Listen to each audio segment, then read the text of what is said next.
Miss J, Stongo, Gary Fife, Joe Jeffkidos, Mvskoke Radio, Mabo Hejida Wedgis. Good morning. Welcome to a dark and misty day here in Okmulgee. Looks like weather is going to be wintry once more, and we're going to be having to deal with that. Just doesn't want to let go. I'm ready for spring. We have some usual live radio fun and games here today. We had scheduled a interview with a gentleman from the Tohono O'odham tribe down in Arizona, talking to us about what they see in this discussion and attempt to build a border wall that would run along the southwestern border of the United States, and including some of their land, and they're not real happy about it. But with that still developing, we are going to come back with a couple of other things we've got in mind. We have had Dodie Barnett, who graciously consented to joining us today. We have wild onion season coming up, and already, just like the tubers that pop up out of the ground, we're hearing about community dinners and church dinners, and getting ready for that wonderful season. Okay, now, Dodie, thank you for coming in. We appreciate you making time for us. Thank you. It's just a pleasure and an honor to be here. I always enjoy everything that Mvskoke Media puts out there in the universe. I love the work that you guys do and want to support it 100%. So thanks for asking me. Okay, great. I hope people are listening, because sometimes they get a little testy about what we put out there. Somebody growled at me already about my column, so you can't win them all. But we are talking about a happy subject today. Yes. Dafumbachi. Yes. Wild onions. Okay. Now, let me ask you. I presume you're another connoisseur of the dish. Uh-huh. When you hear the phrase wild onions, what comes to mind? What happens to you? Oh my gosh. Wild onions, it's not just the wild onions themselves, right? It sparks and triggers memories of going with my grandma and, going out to her favorite places to forage for the onions, and the fellowship that we would have coming back to the house and cleaning them and listening to stories that she would tell about maybe going out with her mom or her relatives, and just the things that would come to mind, even just driving to where she was going to pick, and she'd say, oh, so-and-so used to own this land, and he had cattle there, and he used to have blackberry bushes over here that would grow wild, and just the fellowship in it, and the work. Right? It's not like just going out to an orange tree and picking an orange, right? I mean, you have to go and you have to find your patch, and you have to dig them up, and then once you dig them up, you have to clean them. Mm-hmm. Once you clean them, you have to cook them. And so it brings up back so many memories that they're irreplaceable. I mean, the things that we took for granted when we were younger that we didn't know would never happen again, huh? Mm-hmm. So, yeah. We're going to invite our listeners to give us a call if you've got a story about wild onions, memories perhaps, or recipes for preparation, or what does it take to go into putting on one of these dinners, like at a church or community. Oh my gosh. If you want to reveal your wild onion patch, please. I don't think we'll get too many of those. I was going to say, don't hold your breath on that one. Now, you were talking about your grandmother, mm-hmm. and did she have a secret patch that she didn't tell anyone about? Well, years ago, they didn't really have to be a secret patch, right? They were a little bit easier to find. And so these days, I think with a lot of rural properties being more developed, our water being in jeopardy, so creeks and streams that used to be flowing are kind of drying up because mm-hmm. we're not real good about keeping tabs and track and care of our environment here in Oklahoma. Mm-hmm. Sorry if that offended anybody, but we're not. And so some of the patches are not where they used to be. Mm-hmm. And so here's my public service announcement for the day. If you find wild onions and you go and you pick them, one, don't pick them all, leave some, because they got to come up next year, or you're going to pick that patch out and then you're not going to have any there next year or the year after. Once you have cleaned your onions, go put the roots back. Go put the roots back to where you found them, so then they'll come up again next year. We always want to take care of our environment. So if you make a hole when you're digging them up, we're not thoughtless beings. Fill that hole back in. You know, don't leave holes out there like you're just digging around in the dirt.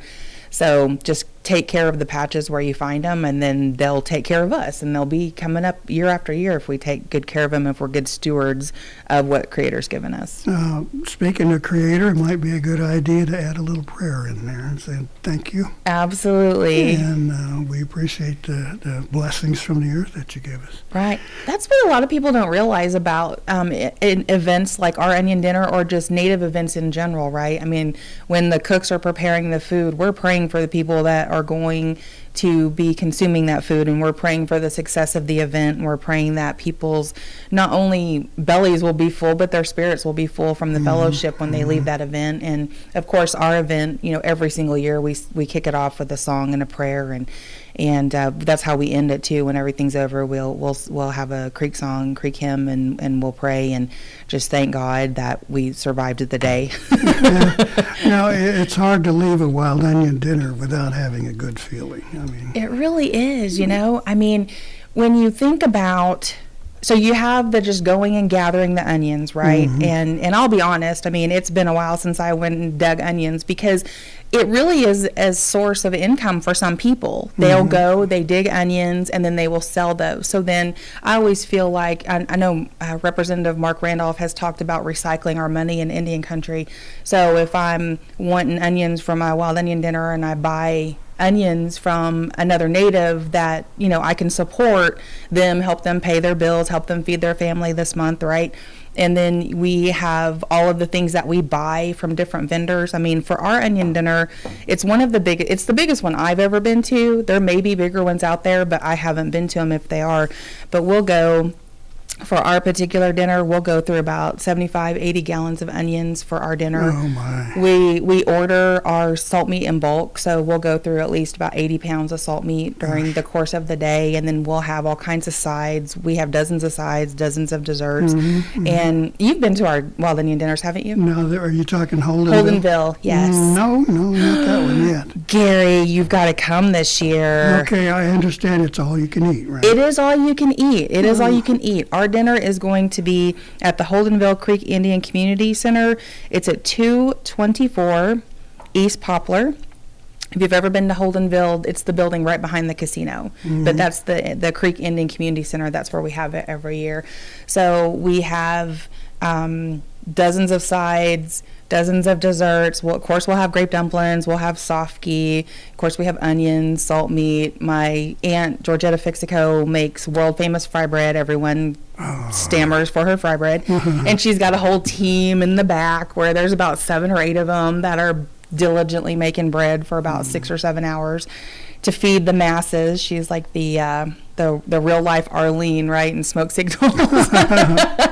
And so then we've got all kinds of cooks. You know, Adeline Taylor, she is amazing in one of our side kitchens, and she keeps everything going. Nancy Long's cooked our chicken for years. My aunt Deborah Clark, she runs one of our side kitchens, and then of course I've got, you know, a slew of cousins. We're blessed every year because it's kind of like organized chaos where some people say, you know what, I'm going to be there, and then they can't make it. Something happens, right? It happens. We know that. And then other people won't even tell us that they're coming, and then they just show up, and we're thinking, oh, thank God. But we are very blessed every single year. Somehow it just comes together. And, you know, a few years ago, I was asking my aunts and uncles, you know, on the flyer, we wanted to put the 50th anniversary or, you know, 50th annual, whatever that looked like. And we've been having them for so long that nobody can really remember how long we've been having them. My uncle said that he thought he remembered them having the wild onion dinners in the 60s. Yeah. But, and they didn't used to have it every year necessarily, but we've been having them every year since, I think, like the mid to late 70s. Now, I remember the Tulsa Indian Methodist Church, when it used to be downtown Tulsa, would put on a dinner, and I was like 4 or 5 years old, and this is like in the 50s. Right. That shows you how old I am, folks. But I remember that it was such a wonderful time because you got this incredible meal, and the fry bread looked like it was as big as a plate, to a 5-year-old kid. Right. So it goes back so far. Now it's really embedded in our culture for these dinners, not only for the food, but it's for the social gathering. Absolutely. I've had some families that tell me our onion dinner is like their family reunion. They joke and they say, "Oh yeah, are you coming to the reunion?" because they mean our onion dinner. We've got several families that members will drive from all over. So we have people that regularly, almost every year, they'll drive from Texas, Arkansas, Kansas, of course, Oklahoma City, Tulsa, because we're on the sticks. So, I mean, it's not just about the fellowship at the dinner either. I mean, it's a journey. So you get in the car with your family or friends, and you're going to drive to Holdenville, America, right? So you're going to have fellowship, you're going to visit, you're going to catch up on the way down, and then you get there and you have this wonderful food that, especially if you're an urban Indian, you don't really have access to, right? I mean, I don't sit around and make sofkey or I don't sit around and make fry bread every single day, right? I mean, those are just things that we don't eat on a regular basis. And so you have this amazing meal. We have vendors as well. So we are going to have 2 vendor rooms this year. We're going to have, I'm trying right now to hopefully have Mvskoke Media be a vendor on Saturday. I'm waiting to hear back on that. But if you guys come, then that will actually make 21 vendor spaces that we'll have. So everything from beadwork, patchwork, T-shirts, hats, all kinds of different things. And I've been posting pictures on social media. We have a Wild Onion Dinner page on Facebook. So if you're on Facebook, look us up, and you can look at some of the vendor items. And you want to talk to Chelsea. She's the one that handles our marketing. Okay. And we've actually now set up a showroom in front of our office. Oh, I haven't been there in a while. Come on in. I mean, we've got several layers of T-shirts, including Stay Wild with wild onions on them. Those would kill at our event, I'm just saying. Yeah, shameless plug here. But we've got a brand new hoodie and a couple of other long sleeve and short sleeve shirts and hats. Awesome. The whole routine. Yeah. Now, let's go back to the part at the beginning, so to speak. Yeah. Now, I understand from going out with my mother and my aunts that the onions grow best near water, near a stream, a creek. Yeah. Damp areas, so around lakes, around streams, ponds. I've known some people, if you find a patch and then you can pick some onions, and then if they have a pond at their house, they'll throw the roots out by their pond, so then they don't have to go so far to pick them next year. Or if you have a stream or a creek that runs through your property or close by, they'll go throw them out there, so then they don't have to go in the deep woods to dig for them the year after. Yeah, and less chance of running into Jitto. Exactly. Yeah, the snakes, definitely. I'm not a fan of the snakes. I was very lucky we never ran into any, and I think we try to make enough noise so that they didn't want to be around us when we got out there. Now, we want to invite our listeners once again to give us a call if you've got a story to share or a recipe or something, a comment. Give us a call here at KOKL, the Brew, 918-756-3646, and invite your friends to listen in if they want to take part in this discussion. Absolutely. The preparation of the onions, I presume, has several branches to that tree. People have their own particular method or ingredient or something like that. Now, what was like the favorite in your household? I think, when you're cooking them at home, it's really like anything else. It's what you like. So you really kind of, even if someone gives you a recipe, you might not like that recipe, so you tweak it to what you like and what your kids will eat. So in our house, my grandma used to start with just a little bit of shortening, and so you just get a steady kind of medium fire in your pan. If you're cooking in cast iron, for those who are a little bit inexperienced in cooking in cast iron, the cast iron keeps the flavor of whatever you cook in it. So if you're going to cook onions in it, just know that everything you cook in that cast iron for a little while is going to taste like onions because it's going to soak up that flavor, right? I've heard it was called seasoning the pan. Right. Yeah, it does. Yeah. And I guess cast iron is a really important ingredient here. Oh, I love cast iron is my favorite to cook in because it does add another dimension to the flavor. You cannot replace that. And now in my house, I have one cast iron skillet that I use for certain things if I'm going to fry bread or if I'm going to make certain kinds of meat. But for the most part, we are kind of, I guess, modernized, and I have my Teflon or my porcelain pans that I cook in too. But the flavor's not the same. It doesn't matter what you cook in it; it's not the same. No. Yeah, the cast iron is a big, huge component, especially if you want it to taste like. If you're trying to remember how your grandma made something, and you might have the recipe, but you're not cooking it in a cast iron pan, she probably cooked it in a cast iron pan. A fire in the backyard. Yeah. Now, the ingredients for the recipe. Obviously, you clean your onions and trim them and get them bite-sized, so to speak. Sure. And then they go into the pan. How does this work? Do they go in first, then eggs? What's there? What's the order? So you're going to warm your pan up, making sure it's thoroughly warm, especially cast iron, so you don't want to rush it. It's definitely a development of your patience, right? It's not a stick it in the microwave and it's done in 90 seconds, right? This is a process. So you're going to put your shortening or your oil in the pan, make sure your pan's good and thoroughly warm, and you're going to put your onions in. If you were not lucky enough to pick the onions when they were small and you got some big head onions, they're going to take a little bit longer to cook. Tougher, too.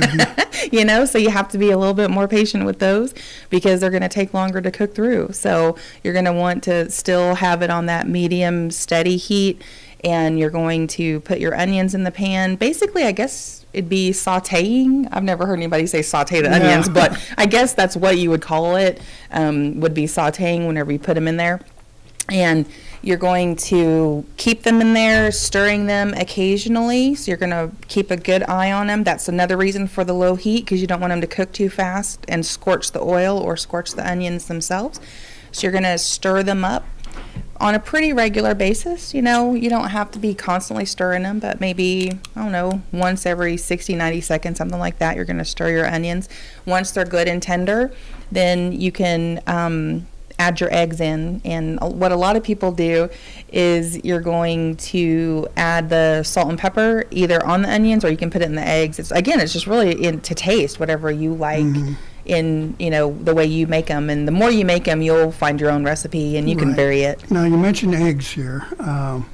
Your average size cast iron skillet has got the bottom covered with the onions. Okay. And how many eggs would you be adding there?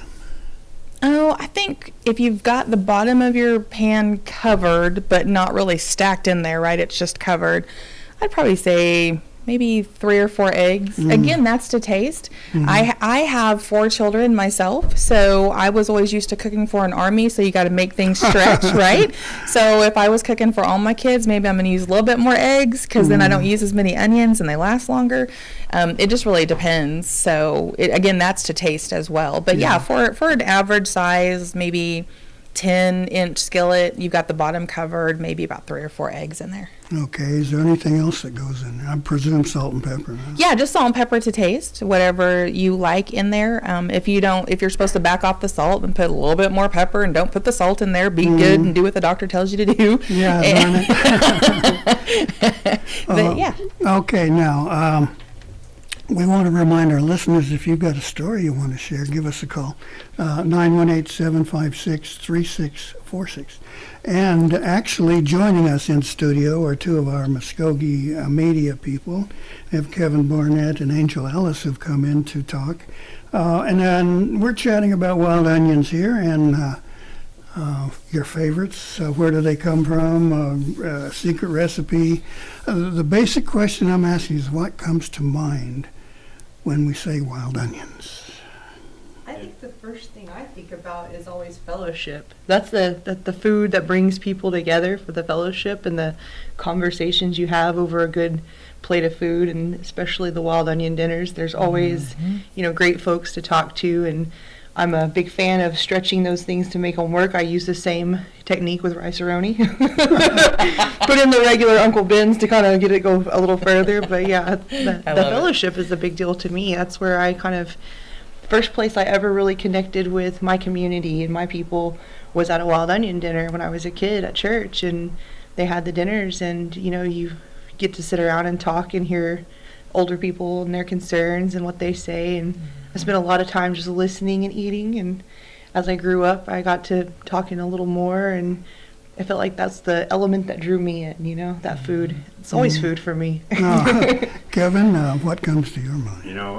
I have never, I've never really acquired a taste for wild onions. Blasphemy! Yeah. I get that look every time I tell native people that. Draw and quarter him. I think, but what it does remind me of, like this time of year, every year, it reminds me of just being a kid going down, like I used to go with my grandmother every year to pick wild onions, and I grew up middle of Wetumpka and Walika, but we'd go to Dustin, like outside of Dustin, little river bottom area, and be out there all day. We'd get the fish, she'd get the onions, her and my aunt, and that's what it reminds me of. It just reminds me of just simpler times, just reminds me of my grandma. Oh, yeah. Now, my wife is Ojibwe from Minnesota, and I've introduced her to wild onion dinners, and she's definitely acquired the taste for it. She's a big fan and convert for the wild onions, Oh, right? absolutely, and so we're kind of looking at our schedule and figuring out the ones we can make easily. And Here's the real cross-cultural question. Do you like wild rice? yes, I have developed that. Menomen is called. I'm Menominee on my dad's side, so Yeah, wow. we're real wild rice people, so yeah. Onion. Yeah. But we, like everyone else, we grew up with this as a kid. Once a year we'd have this big dinner, and everyone would show up, and the place would smell like fry bread. And I'd try to con my little brother out of his fry bread, and things like that.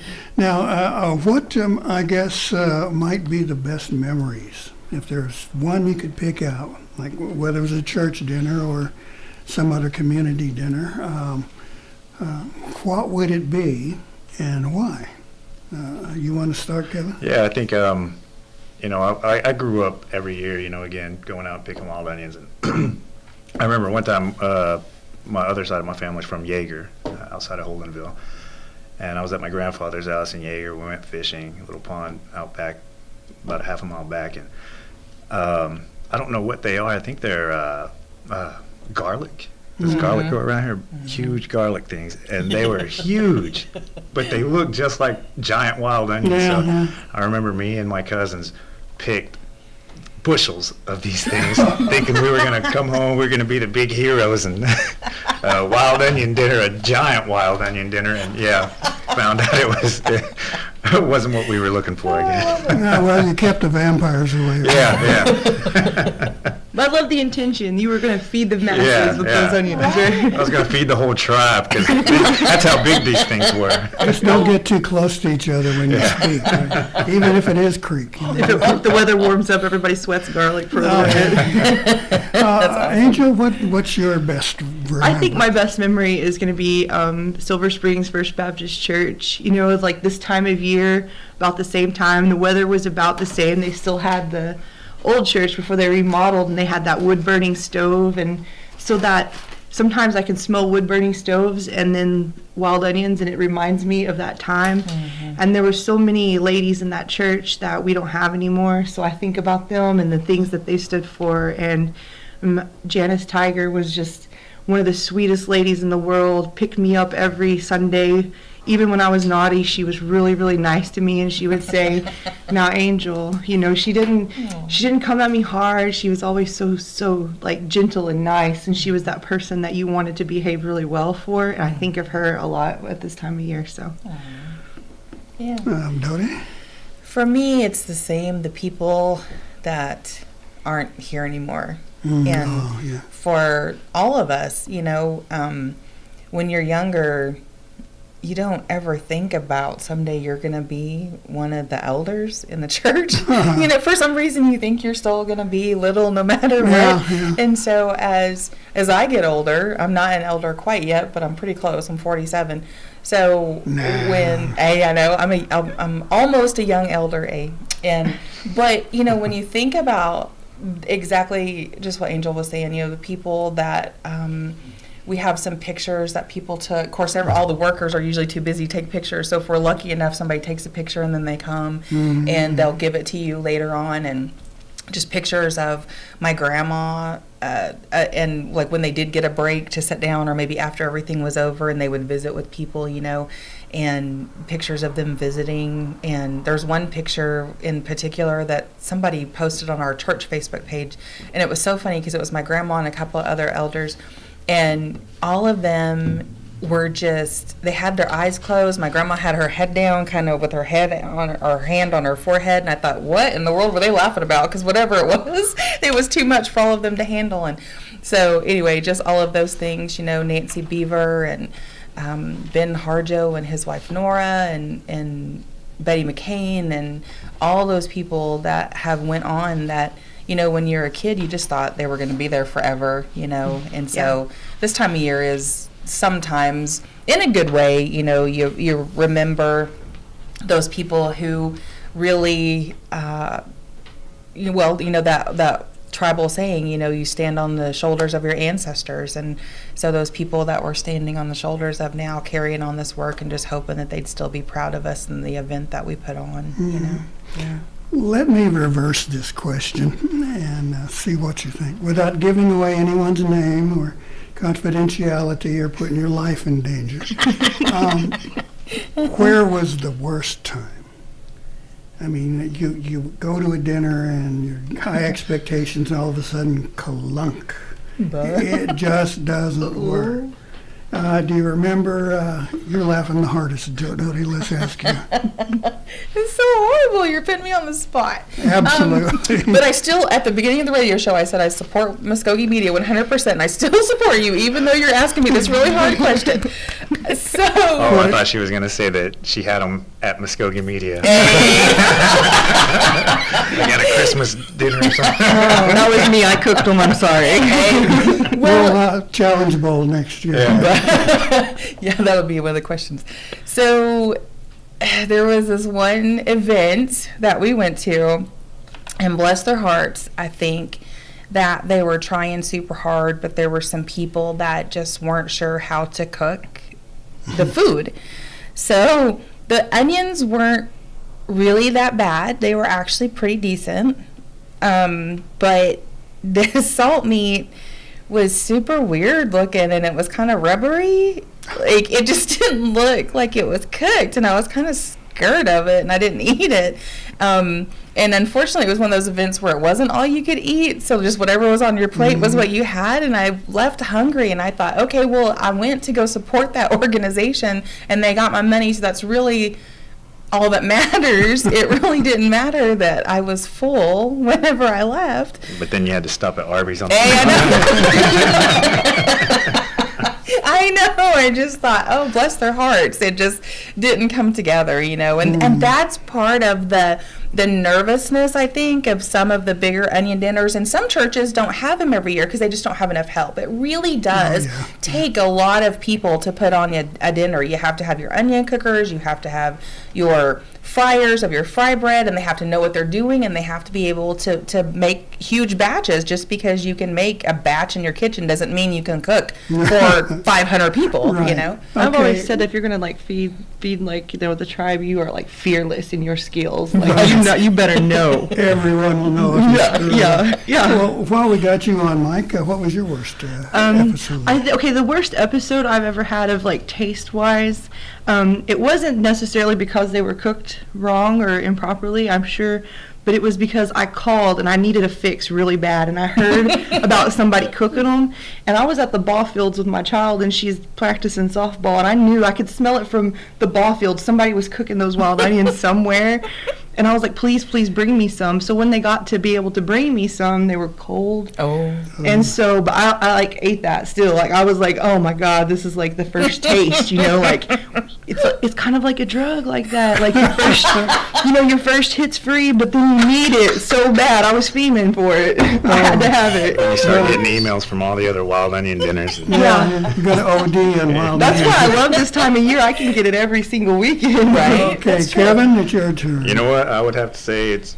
every time I smell wild onions cooking. I mean, again, I'm getting some dirty looks in this room. And, they say as an adult, your taste buds change. Sure. Your preferences change. So last year, I actually did, I can't remember where exactly it was. I think it was my aunt. She had some wild onions, and I tried them, and they weren't as repulsive as I remember them. So this year, I'm gonna clean slate. I'm wiping all the bad memories away, and I'm gonna give it a go. Okay. Well, we're going to run short on time for this segment, but we have notices of some of the wild onion dinners that are going on this season. So, Dodie, you want to start with us and give us one real quick? Sure. So Salt Creek Wild Onion Dinner is this Saturday, March 2nd. We are in Holdenville at the Indian Community Center at 224 East Poplar. Okay. Angel? I've got South Waco United Methodist Church has got an all-you-can-eat wild onion dinner March 16th at South Waco United Methodist. It's from 1 to 5 p.m. And adults are $10, children 12 and under are $5, children 2 and under eat free. And for more directions, you can call Beverly Parker at 918-346-0308. Little Casita United Methodist Church is an all-you-can-eat wild onion dinner. It's March 23rd. From 11 a.m. to 3 p.m. Adults are $10, children 3 to 10, $7, and children 2 and under free. Okay, a couple of them outside of Creek Country. March 2nd, Norman First American in Norman. March 7th, D.D. Etchison United Methodist Church in Tahlequah. March 9th, Angie Smith Memorial United Methodist Church in Oklahoma City. Also on that day, New Hope Indian United Methodist Church in Dewey. That's about all we can do with wild onions except go out and find some. I'm ready, man. Well, after all these wild onion dinners are finished, I'm going to have a wild, what did I just say? The story? Turkey. Garlic. A wild garlic dinner. We'll see if we can start that trend. Okay. Well, thank you, Dodie Barnett and Angel Ellis and Kevin Barnett for dropping in and give us your thoughts on wild onions. We appreciate you being with us. We're going to take a short break here, and we're going to try and get on the line our gentleman from the Tohono O'odham tribe and tell us about the border wall and controversies in his neck of the woods. So stay with us here on Mvskoke Radio.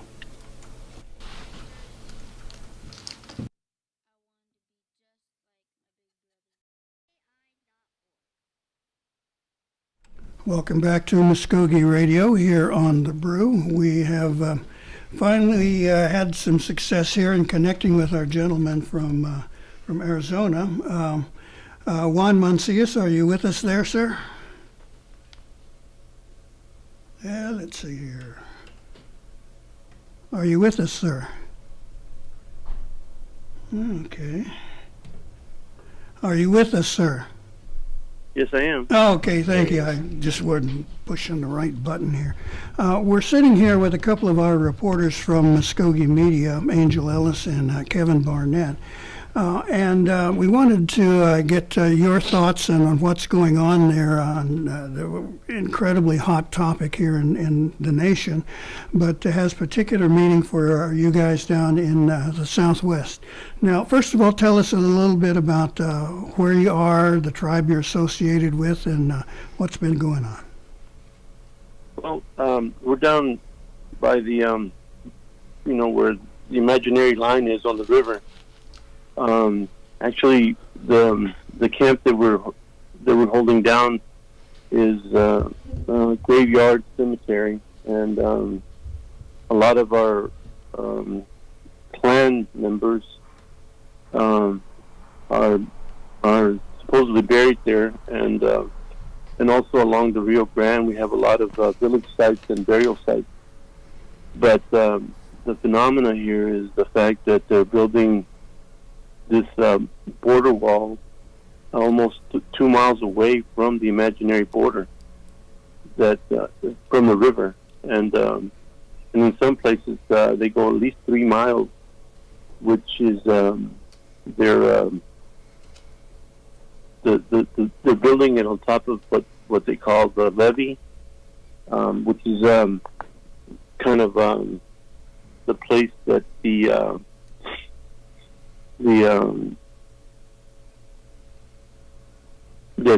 that is monitored or kind of regulated by policy by an organization called the International Boundaries of Water and the International Boundaries of Water Commission, and they're out of Mercedes, Texas.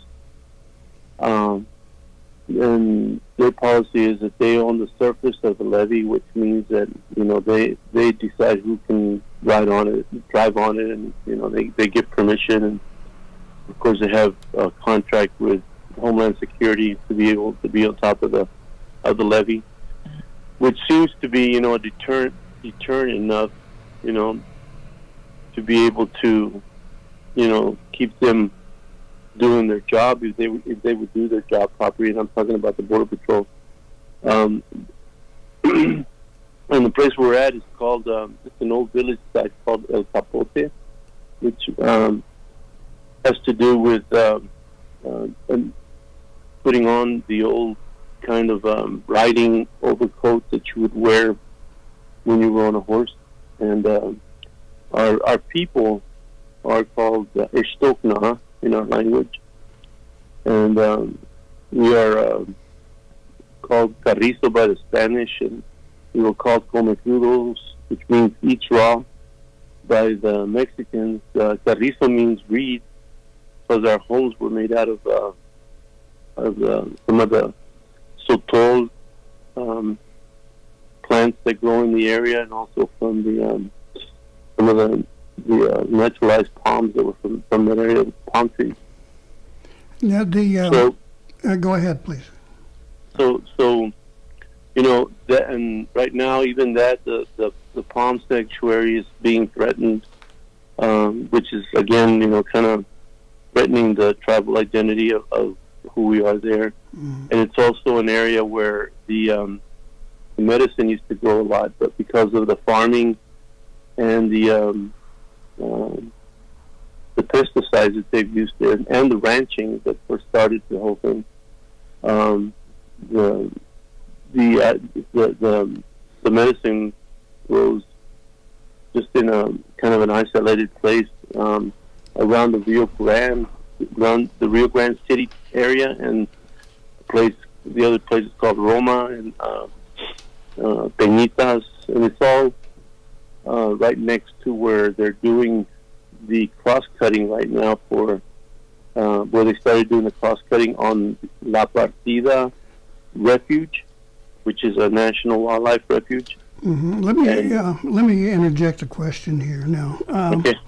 The national debate, battle, argument, fist fight almost, has been over national security and the president wanting to build this border wall down there. He says we keep out illegal immigrants, drugs, and whatever else they can think of, and will all be solved by building this wall. Now, do you have an assessment of the problems that he has been citing, using as his reasoning for the construction of this wall? I mean, do you see a lot of illegal border crossings or drugs or any of the other things that have been discussed? Well, the thing is there hadn't been that many up until recently, and I think, and I can attest to one that I feel was very much staged by the local authorities to kind of make it look like at the Butterfly Center they needed to build a wall right there on top of that what they call the Murillo Banco Refuge, which is right next to the Butterfly Center. And of course, where the cemetery is and the graveyards are, we're we're just down the road from the Santa Ana Wildlife Refuge, which right now has been supposedly saved. But with the emergency prices, I mean, that he wants to order, it creates a whole different situation for any of the federal lands that are there. And of course, La Lomita, which is where a Catholic chapel has been built on top of one of our sacred sites. And it also affects the Benson State Park. It's all threatened again, even though some of the wording in the amendment that was done by Cuellar has saved those places for now. What it's doing also, it's opening that area where the medicine grows from Broma down to Rio Grande City, and they're wanting to extend it. I mean, because it says 55 miles. That's what the amendment says. As long as they don't build anything on these other three places, La Lomita, Butterfly Center. La Lomita means the little hill. And all of these places have Spanish names, but they're all old villages of our people. Now, let me interject here. One of our reporters has a question for you. So, okay. Hi, my name's Angel Ellis, and I'm a reporter for Mvskoke Media. And I was listening to you talk about this 2-mile kind of buffer that they've set up, and I wondered how exactly that affected your burial sites, and would it cut you off from access to these sacred places to your people, or would it damage the sites themselves? Could you tell us a little bit about that? Yeah, well, it does most definitely, because what it's doing, even with the clear cutting that they're doing, they're destroying a lot of the natural habitat that's there, the native habitat. That some of it is like some of the herbs that we use, for medicine and for some of the old ceremonies that we've continued to do has been affected. All of this is in our language, so we know what medicine is there. So yes, it does affect who we are, but it also affects a lot of people that are there along the border. A lot of people now are doing a lot of work with trying to reintroduce the native plants into the area, and like at the Butterfly Center, the whole back 70 there, they are trying to reintroduce some of the natural trees. One of the trees that is really rare to find in that area now is the tobacco tree, and you can only find it in certain areas in Texas now. So we're collecting those seeds for future preservation and also for future use. And there is a tobacco tree that grows along the Rio Grande. I have one more question. Yes. One of the important things I was wondering about, when this ideal to build this wall came about and the due process that was involved, were they involving you guys at all in this due process? Do you feel like you've had any other outlets to pursue satisfaction about preserving what your people's intentions are and your medicine and things like that? Did you have any avenues to sort of speak up and tell people about the damage that they were causing? I was wondering, I'm sorry, this is Kevin Barnett with Mvskoke Media. I was wondering the same thing. Did you guys have any input whenever some of the plans were being drawn up? I mean, did they come to your tribe and just say, "Oh, this is what we have planned out"? Did you guys offer any input at all? Did they ask for any input at all? They've never asked for any kind of input, because they're waiving 28 laws, and they've been waiving 28 laws since 2005. And this is not the first time this has happened. Obama put up a section of the wall. So did the two Bushes and Clinton also. So there's already part of that wall that's running from like around Brownsville in that area, and it's just sections. It's not like it's concurrent. Just a broken fence. Yeah, it's a broken fence, and what it does, it creates an eyesore, but it also creates a problem for the people that the small landowners, and a lot of them, are tribal people that are being affected by it, and nobody's really speaking for them because they're all speaking about the wildlife refugees. They're speaking about the larger corporation 501c3s like the Butterfly Center. They're speaking about, the Catholic Church that's out there, the chapel that they have at La Lomita and Vincent State Park. But nobody's really helping the grassroots people who have no more than 75 acres. Or maybe have 5 acres, and they're going to lose their homes that are that they've lived in for 40 years. Now, I understand. I understand. Not all of the people being affected like this are Native Americans. There are many Caucasian ranchers and other folks that are down there. Hispanic ranchers, yeah. Hispanic. Some of those guys have already sold their lands because they thought they were going to get up, and so I mean that's the problem that's already happened. Even the people that right where we're at the cemetery, they're in San Juan. There is a whole line of residents that live there.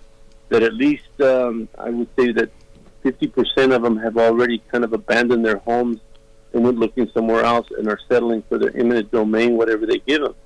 But they're not litigating it. In other words, they're not getting equitable pricing for their homes. So in the houses they lived for 40 years. Some of these people were migrant workers, and their homes are being are not going for fair market value. When they move out, they're going to have to move into the cities, and they're not getting enough money to be able to buy a home or to even get into a new home. Can you give us some idea of what those monetary values are? I know nothing replaces a lifetime of building, your family's home or anything like that. But can you give us like a rough idea, an estimate, as far as acreage and home value and what they're kind of having to settle for and what they're feeling like is their only option to go somewhere else? Well, I know that a few of the people were offered only $8,000 per acre, and I mean where we're at, you might be lucky if you have a full acre. Wow. So I mean, and so what we're trying to do is to keep the litigation going and try to keep everything in court to delay it as much as possible, because no, we were not, consulted. Neither were other nations that used to come through there. Do you feel like there's any other pressures that are coming to these folks who are kind of packing up and taking what they're being offered? Do you feel like they're under any other outside pressures to make these settles? Any outside? Well, yes, I do, because they're wanting to build 3 monstrous containment tanks for LNG export terminals in Brownsville, down at the tip of the tip of Texas, and all the pipelines. I don't know if you have been down through Big Spring and through Odessa and Midland and Lubbock, but there's a mess right now. You can't drive through there without seeing a fracking flare going on. Right. And so a lot of what's happening. I mean, people really need to see what's going on in Texas, because Texas has always had a policy since it was a republic to get rid of all the Native people, and that's why the 4th Cavalry became our 7th Cavalry. Right. And they were chasing us all over the place trying to get us out of there, and so what is happening is concurrent to like misdirecting what is happening in Odessa with that new Permian deposit find that they have found over there. It's awful if you drive through there. When I growing up as a child and driving down Highway 87, like going to San Antonio or going to San Angelo, it was a beautiful drive. It was wild country. Now you go through there and you see nothing but oil rigs. You see nothing but fracking flares. You can count over 100 fracking flares just from the highway on both sides. Now, all of that is leading down to Brownsville, because they want to make Brownsville the next place where they can have containment tanks. So would it be safe to say that you guys are kind of sandwiched between two major entities wanting to do, very devastating things to your home, lands? We have the wall on one side, and then these oil entities on the other. Yes, and I do want to go on record on this because in 2005 when I was working, or in 2004 when I was working for the Kickapoo tribe in Texas, I Homeland Security came in and wanted to, wanted for the tribe to waive their sovereignty. So because they already had plans to do all of this. This was already planned because of 9/11. Now, So- you've mentioned tribes here. Now, I understand that many of the tribal governments are kind of lining up against this project. Wasn't there some sort of a regional meeting there recently to discuss this problem? We met in Tucson with the National Congress for American Indians, and there is a resolution that's being drafted to meet the one that was drafted in June of 2018 to also to reemphasize the fact that they stand against the wall and to try to come up with some solutions to working with Homeland Security and the Customs and Border Patrol people. To me, I feel like they keep using the word we need to sensitize, the Border Patrol and Homeland Security and ICE.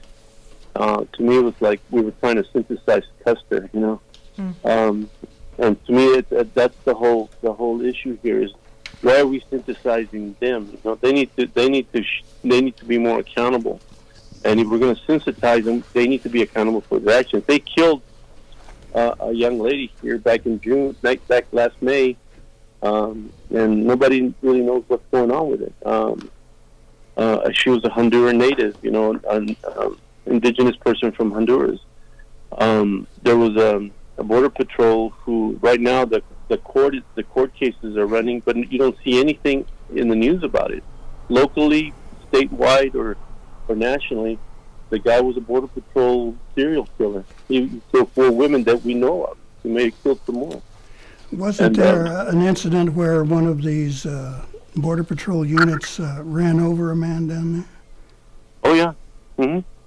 And just in the last, I don't know, just in the last last month and a half, there have been excuse me, at least two other deaths at the hands of Border Patrol, and nobody's accountable. I've got one nobody- more question for you. When you're talking about these major problems that you guys are facing, is there any entities and organizations that are offering you guys some legal advice, some assistance on how to pursue some kind of satisfaction and helping you along the way? Yes, we're getting some good assistance, some good advice on how to react to some situations, to a lot of the situations that are happening, especially in dealing with the surveillance that's going on there, because we're right up against the levee where they're going to build a wall. And yesterday there was, I think that there's an attempt, and I say I think, I can't, I can only, because I wasn't there yesterday to see it, but they did the same thing at the Butterfly Center where they brought in equipment that they were going to use, and they kind of set it over by some of the farming areas and made it look like they were going to use it for farming. Now, we know for a fact that they were the owners of the property where we're at, the Ramirez family, some of my relatives. I'm sorry. Yes. Can you give us a number? We're running kind of short on time. Can you give us a number? Like, I know you guys started out with a small handful of people. Like, how many people have joined this cause since the beginning? We've had a lot of people. I mean, a lot of the water protectors have started coming in. The community there is becoming a little more empowered to take more action to what's going on, and it's what it is people are starting to become less intimidated by the situation, and so we've had since we started with just a few of us. There's 10 of us now. We have we've gone from 2 camps. And now we have another camp, and we have 2 camps at the Butterfly Center that we're opening up, which we also need to man pretty well, because we have another camp in Brownsville that we're looking at opening, and there's another one down in Eagle Pass that we want to also open there, and then we have 2 up in West Texas. Yeah. All right, Juan Mancias, thank you so much. We are out of time for this segment. We want to tell you that we do appreciate you sharing your time and the story with us. We hope that our Creator looks out for you and yours down there and gives you success in your effort. No, thank you. Okay, Widow. Okay, well, Juan Mancias with the Tohono O'odham tribe. He wasn't speaking officially for the tribe, but he's down there where the action is. It's actually the Carrizo Kamakrudo. Yes. Carrizo Kamakrudo tribe. Okay. Now, we have some community announcements we're going to have to zip through real quick. Tulsa Oilers hockey is back this weekend at the BOK Center for 2 huge games. The action starts on Saturday night at 7:05 when the Oilers take on the Allen Americans on Autism Awareness Night. Then on Sunday at 4:05, it's the Faith and Family Day game when the Kansas City Mavericks skate into town. Stick around for after the Sunday game for a special post-game concert and skate. You can buy tickets today by phone or text at 918-632-7825 or online at TulsaOilers.com. And get ready for an action-packed weekend with the Tulsa Oilers. The 2019 Mvskoke Creek Nation Scholarship Pageant Program is now accepting applications. The deadline for application is April 5th, 2019.